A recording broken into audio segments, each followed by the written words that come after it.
প্রথমবার বুলেট চালাচ্ছি তো নিজের ভিতরে একটা এক্সপিরিয়েন্সই আলাদা। মা নাচিন্দা মন্দির, ভয়ঙ্কর বৃষ্টি শুরু হয়ে গেছে। বন্ধুর আর আমার পরিস্থিতি দেখো,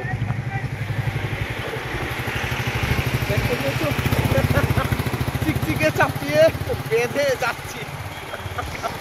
বাইক খুঁজে পাচ্ছি না কোন পার্কিং এ আছে।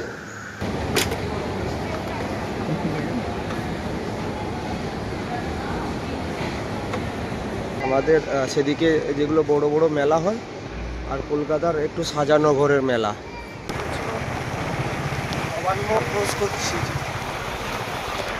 যা বৃষ্টিতে যা এক্সপিরিয়েন্স হয়েছে। পুরো মেলা যখন ঘুরতে যাই, অনেকে মেলায় কিছু কেনে না কিন্তু মেলাটা ঘুরতে যায়, সেরকম ছাতা নিয়ে ধীরে ধীরে করে এগোতে থাকবো। দেখি কত তাড়াতাড়ি যে কোনো একটা রেস্টুরেন্ট বা যে কোনো একটা ক্যাফে ট্যাফে দেখে একটু দাঁড়িয়ে যাব। রয়্যাল এনফিল্ড আমাদেরকে যা দিচ্ছে, এমন ম্যাগ ডাকছে আর বৃষ্টিও চলছে, বাইক নিয়ে রিস্ক নিচ্ছি না। ভয় লাগছে যে কলকাতা পৌঁছাতে পারবো বা কটার দিকে পৌঁছাতে পারবো। চারপাশে সব থেকে বড় মেলা বালিশাই 14 মাতল, কিন্তু এর থেকেও বেশি দোকান থাকে। 65 কিলোমিটার ডিস্টেন্স সেই এরিয়াতে পৌঁছালাম। যাওয়ার বেলায় আমার বন্ধু চালাবে, তো মোটামুটি গাড়ি চাবি ঢুকিয়ে দিয়েছে। এবার আমাদের ঘড়িতে বাজে 4:40, ওনা এক্সপ্রেস ঢুকলাম। কত 1060 টাকা 10 লিটার তেল, চামচ দিয়ে মশলা মুড়ি। কী করবো, বৃষ্টি পড়ছে, তারপর আবার এখন বৃষ্টি। চলো এবার সামনে কলকাতার দিকে এগোচ্ছি। আর আমাদের ট্রিপটা অনেকটা রাস্তা। রয়্যাল এনফিল্ড ক্লাসিক 350, ট্যাঙ্কি ফুল করব। কত করে মাইলেজ দেয় আজকে জানা যাবে। তো বর্তমান বেরিয়ে যাচ্ছি কলকাতার দিকে। ট্যাঙ্কি ফুল করব, কত করে মাইলেজে দেখা যাবে। আর আমাদের ট্রিপটা অনেকটা রাস্তা।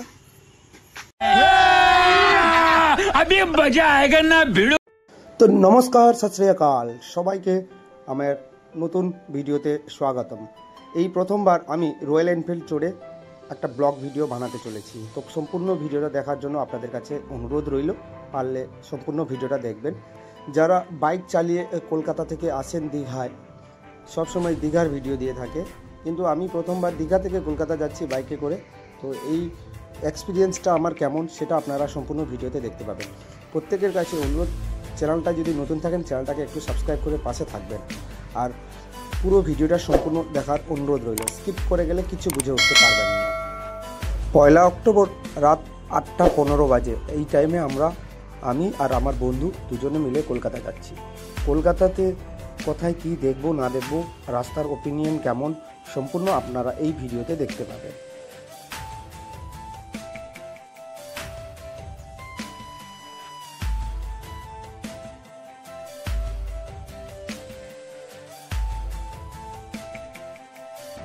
এখন প্রায় কাঁথির দিকে চলে এসেছি। এই হচ্ছে আমাদের বাইক। বাইকে বেশি লাগেজ নেই, খালি অল্প করে একটা ব্যাগ। আমরা যেহেতু 1 থেকে 2 দিনের জন্য যাচ্ছি, তো মোটামুটি এইখান থেকে আমি আর গাড়ি চালাবো না, আমার বন্ধু বাইক চালাবে। কারণ আমাকে রাস্তায় কিছু লোকেশান আছে যেগুলো শ্যুট করতে হবে। তো প্রথমবার বুলেট চালাচ্ছি তো নিজের ভিতরে একটা এক্সপিরিয়েন্সই আলাদা। তো এক্সপিরিয়েন্সটা আজকে আপনাদের কাছে শেয়ার করবো, প্লাস তাতে জানতেও পারবেন আপনারা যে ক্লাসিক 350 মানে রয়্যাল এনফিল্ডের মাইলেজটা কত আমি রিয়েলভাবে বুঝে নেব। কারণ আমি অনেক দিন ধরে প্রোগ্রাম করেছি যে এই গাড়িটা নেব, তো নেওয়ার আগে গাড়িটা চালিয়ে নিই। তো বর্তমান আমি চলে এসেছি কতটা চলে এসেছি।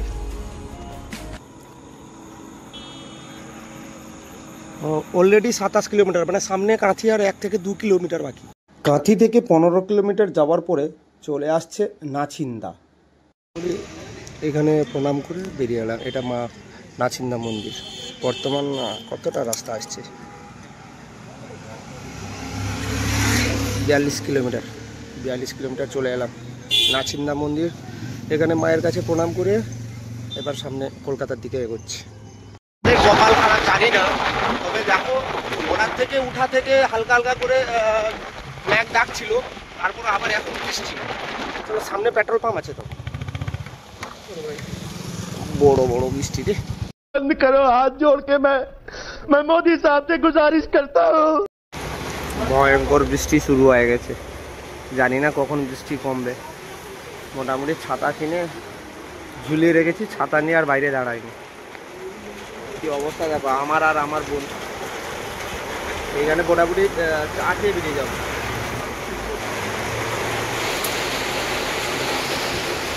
चले एक काम कर 200 रुपए दे और 50 रुपए काट ओवर एक्टिंग के वजह। মশলা মুড়ি আবার কেমন খাচ্ছি দেখো, চামচ দিয়ে মশলা মুড়ি। কি করবো, বৃষ্টি পড়ছে। এই দোকানে টিফিন চা করে নিলাম। এবার বৃষ্টি কমে গেছে, একটু ফাঁকা দেখে বোঝা যাচ্ছে যে হ্যাঁ বৃষ্টি কমে গেছে।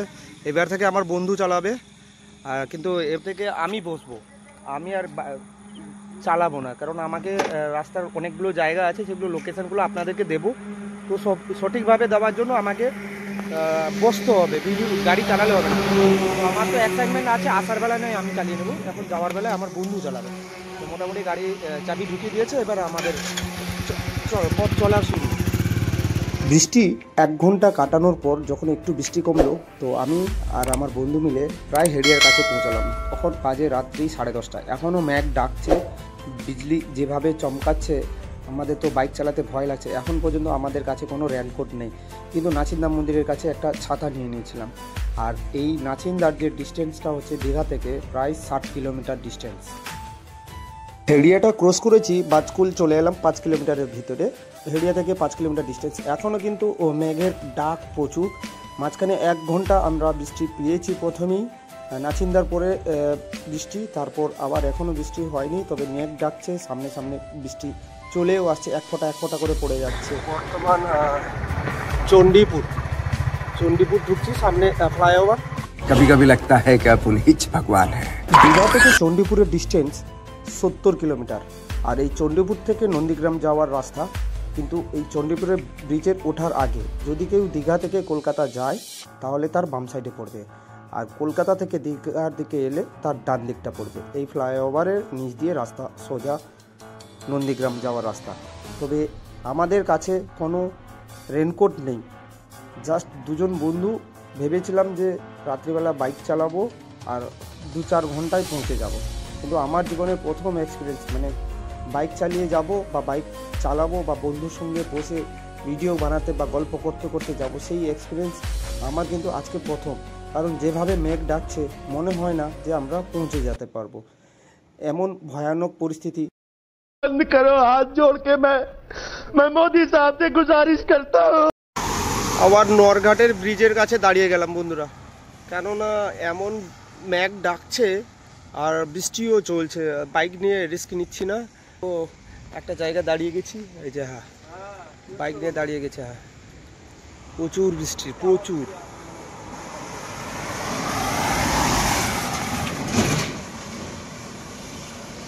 মোটামুটি যা পরিস্থিতি বোঝা যাচ্ছে আজকে আর যাওয়া যাবে না।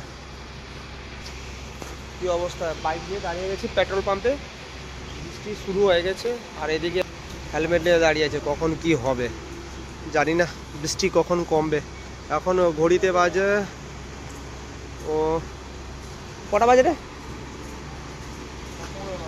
11:15। বাবা আর যাওয়া হবে না, রয়্যাল এনফিল্ড আমাদেরকে যা দিচ্ছে। বাজে 1:50 রাত্রি, আর বৃষ্টি এখনও পড়ছে, বন্ধ হওয়ার চান্স নেই। আর আমি এবার ছাতা নিয়ে ধীরে ধীরে করে এগোতে থাকবো। দেখি কত তাড়াতাড়ি যে কোনো একটা রেস্টুরেন্ট বা যে কোনো একটা ক্যাফে ট্যাফে দেখে একটু দাঁড়িয়ে যাব। এই প্রোগ্রাম করেছি, তারপর যা হবে সামনের দিকে। তো এবার কি হবে না হবে সেটা আমার কাছেও এক্সপিরিয়েন্সে থাকবে, আর আপনাদেরকে অনুরোধ ভিডিওগুলো সম্পূর্ণরূপে দেখবেন। সকাল হতে চললো, এখন 4:05 আর আমরা উলবেড়িয়া ক্রস করছি। পেট্রোল পাম্প থেকে বেরোতে বেরোতে 2টো হয়ে গেল, আর রাস্তার ঠিক ওই পারে হোটেল জিঙ্গলেশ্বরী। ওই হোটেল জিঙ্গলেশ্বরী থেকে খাওয়া দাওয়া করে ওর একটা ওয়েটারকে 20 টাকা বকশিস দিয়ে আমরা একটা পলিথিন ম্যানেজ করলাম। ওই পলিথিনটা আমাদের ব্যাগে আর আমাদের বুকে জড়িয়ে আমরা বাইক নিয়ে বেরিয়ে পড়লাম।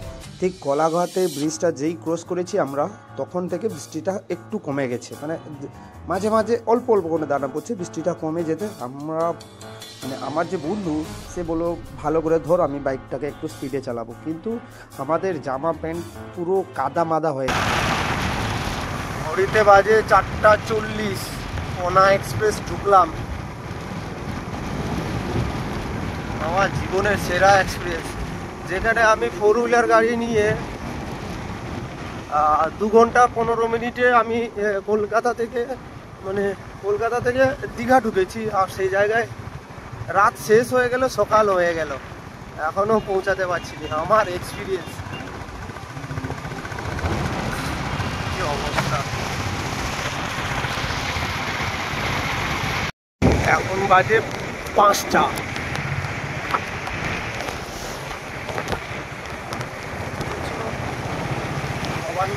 করছি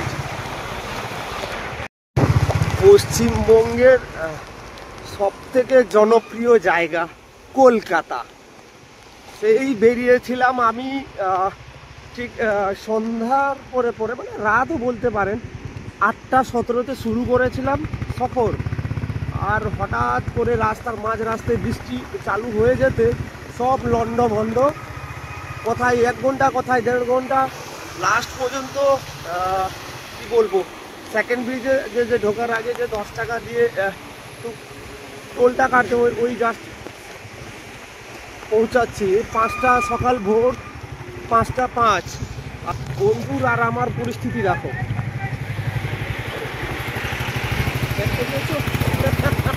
টিকটিকে চাপিয়ে বেঁধে যাচ্ছি। দীঘা থেকে কলকাতার ডিস্টেন্স মাত্র 185 কিলোমিটার। আর 185 কিলোমিটারে আমরা মিনিমাম 5 থেকে 6 জায়গায় দাঁড়িয়েছি। প্রত্যেকটা জায়গায় এতটা করে বৃষ্টির পরিমাণ আর এত পরিমাণে ম্যাঘ ডাকছে, মানে বাইক চালাতে ভয় পেয়েছি। তবেও সাহস করে সারা রাত্রি কেটে গেল। সকাল 5টার সময় আমরা সেকেন্ড ব্রিজের উপর। আর এই বৃষ্টি ভেজা সেকেন্ড ব্রিজ দেখতে খুব ভালো লাগছে, সেই কারণে আমি বৃষ্টি ভেজা সেকেন্ড ব্রিজটা আপনাদের কাছে তুলে ধরলাম। আর আমরা যাব আমার বন্ধুর বোনের বাড়ি। ও বন্ধুর বোনের বাড়ি হচ্ছে হরিদেবপুর। এই হরিদেবপুরে কতক্ষণে পৌঁছাবো সেটা তো পরে বলবো, বাট আমরা হরিদেবপুরে স্টে করব। তারপরে সকালবেলা আমাদের পুরো কাজটা শেষ করে সন্ধ্যেবেলা আবার আমরা ঘুরতে নিয়ে যাব, মানে আমার বন্ধু আমাকে ঘোরাতে নিয়ে যাবে কলকাতায় কোনো এক জায়গায়। তবে আমাকে এখন পর্যন্ত কোনো কিছু বলেনি। তো সম্পূর্ণ ভিডিও দেখার জন্য আপনাদেরকে অসংখ্য ধন্যবাদ। তবে হ্যাঁ, যারা যারা আমার এই চ্যানেলটাকে সাবস্ক্রাইব করুন, প্লিজ সাবস্ক্রাইব করে রাখবেন। পারলে সাবস্ক্রাইব করলে আমাদের একটু উপকার হয়, কারণ আমরা যে ভিডিওগুলো প্রসারিত করি সেগুলো আপনাদের জন্য। আপনারা যদি না দেখে এনজয় না পান তাহলে আমাদের ভিডিও বানানো বৃথা। তো বর্তমান আর আমি কলকাতায় এসেছি কোনো জায়গায় একটা ঘুরতে যাব। তো সে ঘুরতে কোন জায়গায় নিয়ে যাবে জানি না। সারা দিন কিন্তু কাজের চাপে চলে গেছে। এখন বাজে ঘড়িতে কটা বাজে? ঘড়িতে বাজে এই কাছাকাছি 8:45 মতো। 8:45, রাত 8:45টার সময় কলকাতায় কি ঘোরা যায়। তো বন্ধুরা দেখতে থাকো আমার বন্ধু কোথায় নিয়ে যায়, এবং ভিডিওর সঙ্গে এখন চলবে পুরো রোমান্টিক সিন। তো কী সিন হবে সেটা আপনারা দেখবেন ভিডিওটা পুরো।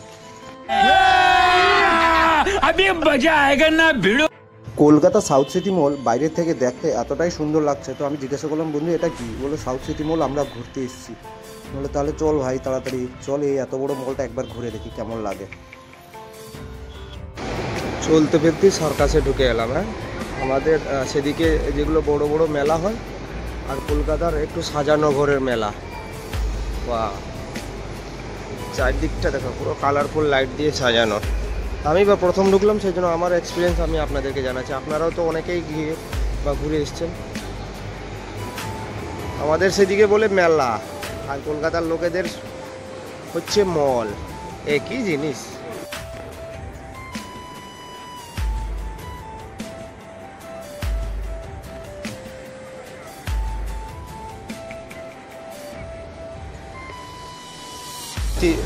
চলতি রথ নাকি?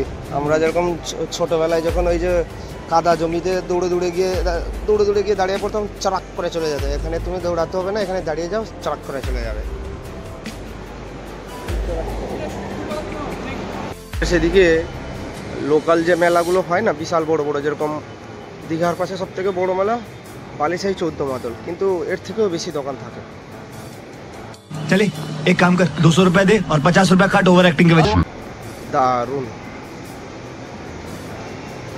সেখানে খরচাটা কম হয়, এখানে খরচাটা 4 গুণ বেশি হয় মধ্যবিত্ত পরিবারদের জন্য, মানে আমার হিসাবে। আর বাকি যা দেখে কি লাগে তার। मौत को छू के टक से वापस आ सकता है। পুরো শপিং মলটা ঘুরে যখন আমি আমার বন্ধু নিচে চলে যাচ্ছি, তো লাস্ট শ্যুট এটা শপিং মল থেকে।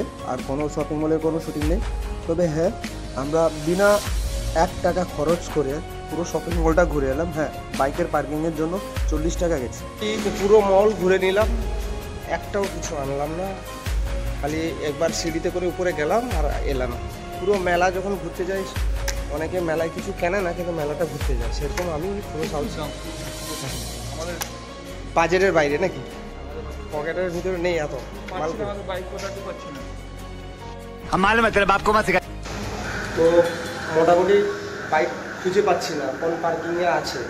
এটা 2 নম্বর না, এরপর উপরে পার্কিংটা বাইক না, নিচেরটায়। ও তো সেখানে আবার যাবো, বাইক নেব, এবার সোজা দীঘা, আর কলকাতা নেব, দীঘা। টাইম অনেক হয়ে গেছে।